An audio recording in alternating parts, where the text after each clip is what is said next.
Welcome back. To continue our discussion talking about men's health, joining me is Dr. Eric Wallace, Associate Professor, Internal Medicine, the University of Oklahoma School of Community Medicine, and OU Physicians in Tulsa. Let's jump in. Now, we stopped the last segment anyway, talking about lung cancer and smoking. What are some ways that people can get assistance with smoking? They go into the doctor, they do really need to stop. Maybe they don't have lung cancer yet, but you're talking to them about stopping the smoking, and even they're considering. Are there resources available to do that? Absolutely, and the first step in smoking cessation is that you first have to recognize the need to quit, but you have to want to quit. So for my patients who don't want to quit smoking because they enjoy it so much, it's really hard to get them to quit smoking. But once they've decided, you know what, I need to quit and I want to quit, then I can very much provide some assistance. The first thing I usually recommend is calling a toll-free number. It's called 1-800-QUIT-NOW.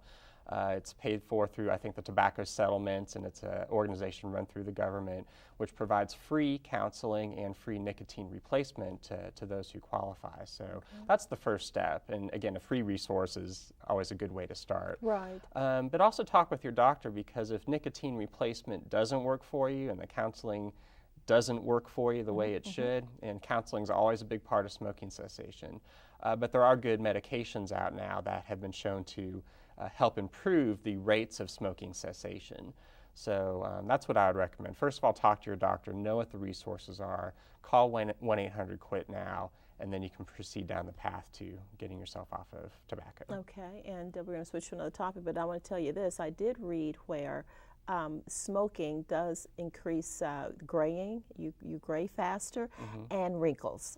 So that's a good reason on both counts to stop. Absolutely. So you slow that process. And another important topic is that smoking can increase your risk of erectile dysfunction. A very important topic among men. Okay, so those three reasons are good enough for men and to stop smoking. Now let's look at, you talked about cholesterol, the issue of cholesterol. Tell us exactly what is cholesterol and what kind of problems it can lead to, and why men need to be aware of that. Right, so cholesterol has been well known to increase your risk of developing heart disease, stroke, vascular disease, and so forth. But what's more important than your total cholesterol level is the parts of the cholesterol that are in your system. Now, you can get high cholesterol from two basic reasons. One is the amount of fat and cholesterol that you intake through your diet, and number two is how your body processes it. So from a genetic standpoint, even if you eat a totally appropriate healthy diet, your body may not process cholesterol very well, and you may have very high cholesterols based on your genetic makeup. Okay. So a lot of people get fixated on their total cholesterol level, and that isn't very useful in terms of my decision making and helping my patient decide whether or not medications are appropriate. There's good cholesterol, which is your HDL, high density cholesterol, and that can actually be protective for your heart. So if you have a high total cholesterol level, but you have a really high good cholesterol level, that actually may be protective for you.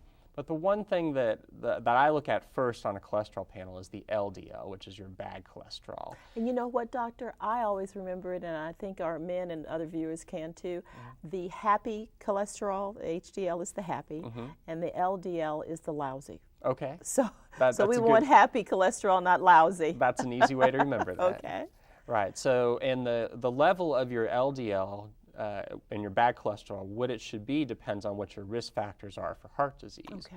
So if you already have heart disease or vascular disease, or if you have diabetes, you're going to need really low cholesterol levels, really low LDL levels to lower your risk of future bad vascular events. Okay. But if you have few risk factors, then you can tolerate slightly higher levels of that bad LDL cholesterol, and that should also then reduce your risk of future events. Now, with the cholesterol, are there medications that can help? Because you just mentioned that maybe genetically speaking, you're eating all the proper foods for those men that are doing that, but genetically their body just does not handle that very well. So are there resources that by going to the doctor, you can look at that and then you can help actually begin to work on that cholesterol problem?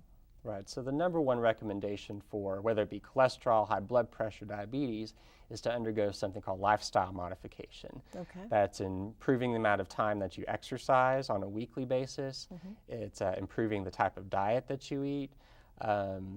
And it's quitting smoking. It's reducing all those modifiable risk factors that you can. And if you do that, if you exercise, if you lose weight, if you lose just 10% of your body weight, if you're overweight, that can lead to reductions in cholesterol levels, blood pressure levels, and blood glucose levels, which can contribute to you having diabetes.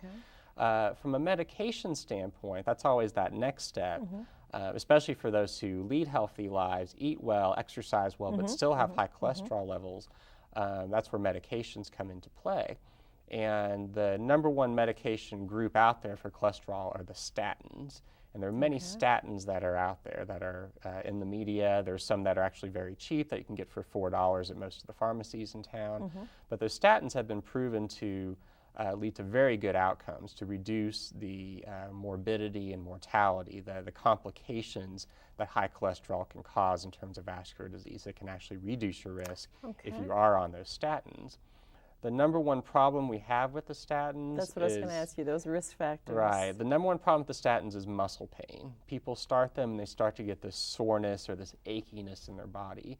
That's a fairly common symptom. And if you develop that symptom on a statin, let your doctor know, because there's a few options. One, you could decrease the dose.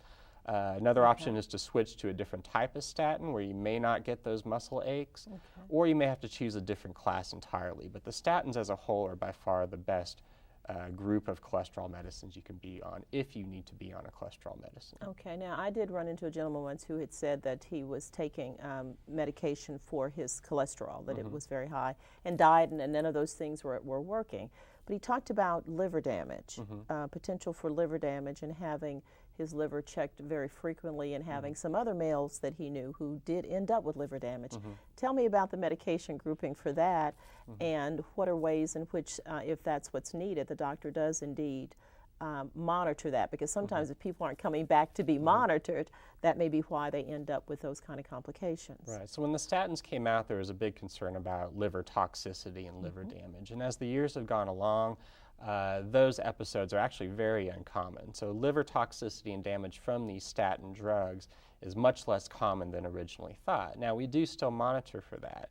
We check liver function tests before the medicine started, and then at some time down the line, whether it be 3 months, 6 months, or whatever, we will recheck those liver function tests. And as long as they're remaining stable, you're fine. If the numbers start to go up, we'll stop the medicine, and oftentimes they'll drift back down to a normal level. And then we'll need to consider a different option for medical therapy. Okay, okay. So, like you said, coming back and being monitored frequently, again, coming back to the doctor. So if you're asked to come back in 3 months or in 6 months, it is critical that you come back and not think, oh, I'm doing okay, I don't really need to go back. Exactly, because you may have some problems developing that you're just not aware of, and you need to monitor for that. Okay, we're going to take another quick break and come back and talk about another area. Okay. Okay, please stay with us. We'll be right back.